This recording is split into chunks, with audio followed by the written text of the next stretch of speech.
afternoon, ladies and gentlemen, and welcome to another episode of Be Good to Yourself. My name is Chef Billy Breedlove, aka Florida Boy with the Sauce. All right, so today we're going to be doing something kind of simple for our pro tip, and we're going to kind of continue on. I'm going to be smoking a 14-pound brisket, 3 racks of ribs, and some chicken.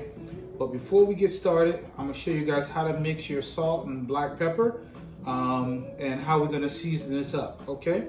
So before we get started, let me give a special shout out to Miami-Dade County Police Department, the Whiskey Rebellion.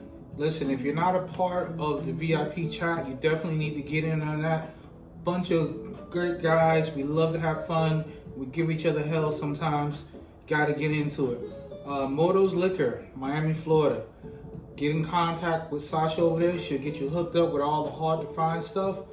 Definitely a good place, great inventory. I want to give a special shout out to my guy Chuck and the It Takes a Village Animal Shelter. They do great work. I do a lot to help those guys with their auctions and things like that. So definitely jump online, check those guys out, make a donation if you can. It's a very good cause. All right. Also, listen, give another special shout out to my guy Rob. Listen, thank you for the beautiful package this week. I absolutely love it. Can't wait to get into it. All right, so now let's get into it. So the first thing we're going to be doing is we're going to be mixing our black pepper and kosher salt. So we basically roughly have a cup of each. We're going to put those together. Okay. Now, what you want to do, you don't want to do this by weight. You want to do this by volume, and the reason I say that is because the pepper is going to be a lot heavier than the salt. Okay, so what you want to do, you want to get this mixed up nice and well. And listen, any good real pepper, it's going to make you sneeze a little bit, so during this process, you know, be ready for that. All right, get that mixed up. Okay, now what we're going to do, we're gonna mix this, get it put into our bottle. Oop, spilled a little bit, but okay.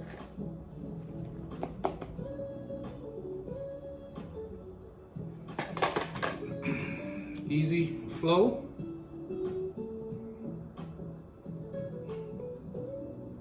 And if you have some extra, even better.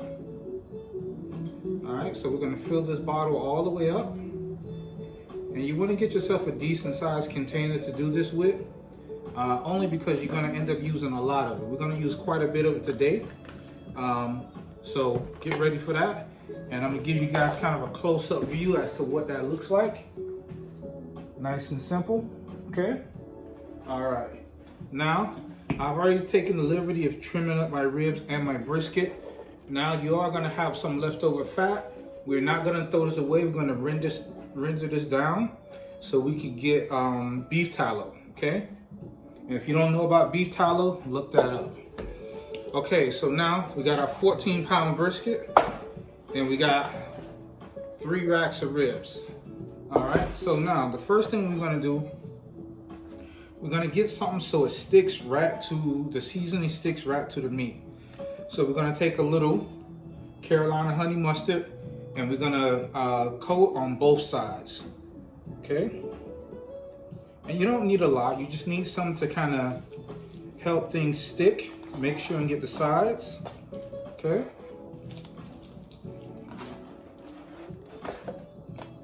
Oh, another shout out to South Florida G Club. Alrighty. So our brisket's all done.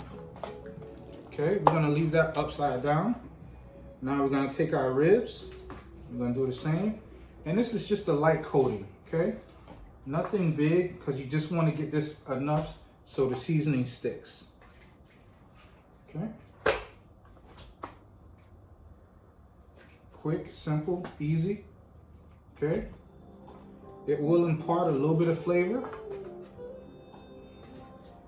So, all right, so that's done. Kind of give you guys an idea of what it looks like. when that's all said and done. So here we have the ribs, okay? And of course, our 14-pound brisket. We're gonna take our salt and pepper, okay? And when you do this, there's no need to be greedy. You're going all in on this. You wanna impart as much flavor as you possibly can, okay? Make sure and coat the surface well.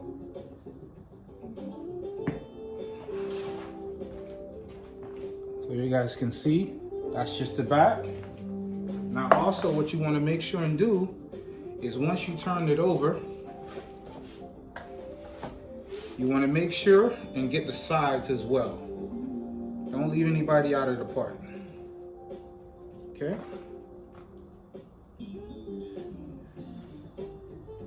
All right. And again, it's just salt and pepper. And of course, if you want to add some garlic powder or anything like that to this, you certainly can. There's nothing that says you can't. Okay? But you want to give a nice generous coating. Okay, so that's done. Now we're going to move over to our ribs. We're going to start with the back side first.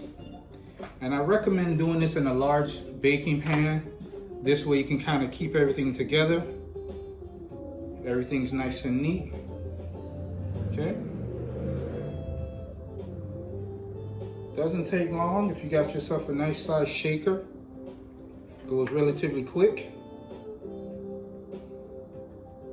But you do go through quite a bit, as you can see.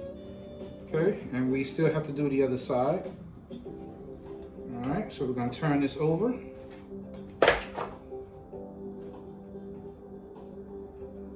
And my fire is already going. My fire has been going for about 45 minutes to an hour now. So everything should be nice and hot and up to temp. And this is going to give you that beautiful salt and pepper look once your ribs are all done. Okay, and you can either go wet or dry. It's a 14-pound brisket, so we're gonna go about 12-13 hours. You know, once we hit that stall, we'll go ahead and put it in the butcher paper, and that'll be it. Let it ride out, let it rest, and we'll be good to go. All right, now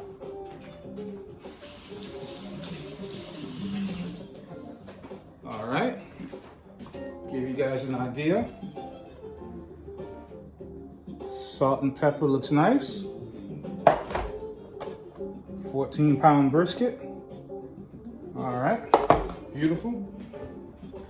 All right, and once we put all this stuff in the smoker, we are going to be enjoying this beautiful CAO and probably some Lever's fork. All right, ladies and gentlemen, and that's basically it. Ladies and gentlemen, as always, be good to yourself.